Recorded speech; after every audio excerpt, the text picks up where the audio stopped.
میگن یکی رفت در خونه همسایه، گفت طناب دارید؟ گفت روش ماس پهن کردم. گفت مرد حسابی مگه میشه رو طناب ماس پهن کرد؟ گفت وقتی نخوای بدی روش دوغم میشه پهن کرد.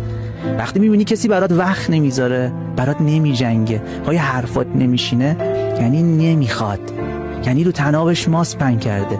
دیگه نباید ازش بپرسی مگه میشه رو طنابم ماس پهن کرد.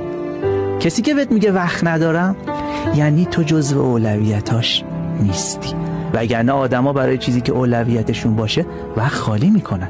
خیلی وقتا پیدا کردن راه راحت‌تر از پیدا کردن بهانه است، ولی کسی که نخواد حاضر 3 برابر انرژی مصرف کنه که بهونه پیدا کنه.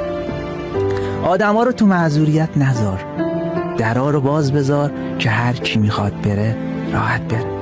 شاید بشه کسی رو به زور به دست آورد، ولی نمیشه کسی رو به زور نگه داشت. اگه داری زور میزنی کسی رو نگه داری، یعنی رابطه خیلی وقت تمومه. تو فقط نمیخوای باور کنی. اونی که بخواد بره با 40 تا گره طناب میره. اونی که بخواد بمونه خودشو به یه تارمو نگه میداره.